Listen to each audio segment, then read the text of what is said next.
Ano sabi ni Aki? Ano sabi ni Aki sa'yo? You dumb daw?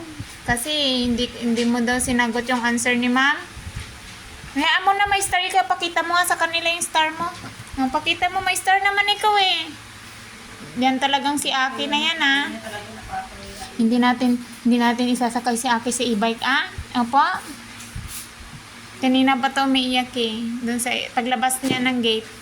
Sabi ko, Aki, what happened to Earl? Why he is crying?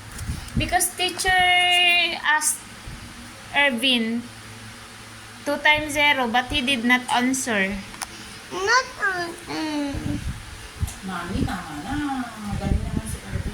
Magaling naman siya eh. Alam mo ba yung math? Ha? Ba't di mo alam yung math? Bakit hindi mo alam mag-count? Tinuturuan naman ikaw mag-count. Hindi. Hindi ka kasi tinuturo. Ano siya magkaw, tinuturan ko sa tindahan. Alam niya magbilang ng paninda ko. 2 times 0 nga, di niya masagot eh. Hindi niya mo. Ito answer. 2 times 0. 2 times 0, ano? 1, 0 equal Oo, di mo alam. Di ba? 2. 2 times 0 yan. 2 times 0. 2 times 0 yan answer. No. Baka 2 plus 0, 2. Ay, plus ata. 2 plus Wala pa 0. 2 plus 0. Wala pa silang times plus para. 2 0 plus 0. equals 3. Oh. Ano daw? 3 daw.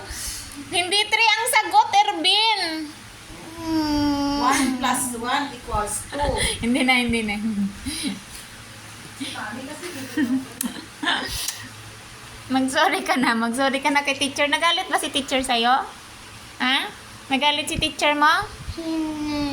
Aba, bakit ka umiyak kanina kung hindi naman pala nagalit si teacher? It's not writing. Ha? Bakit ka nagalit? Umiyak ka na naman. Bakit ka nga nagalit? Dahil sa sinabi ni Aki.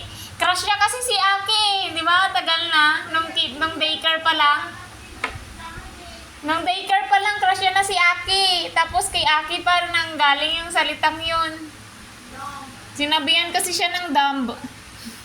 Bakit yung sinabihan ni Aki ng dumb? Are you hurt? Ha? Na-hurt ka na sinabihan ka ni Aki ng dumb? O, wag na natin din siya isasakay sa e-bike. Hindi na din natin siya isasakay. Kasi sinasabihan ka niya ng dumb eh. Ano ka kasi, manood ka kasi ng yung 1 plus 1, 2 plus 2, ganyan kasi.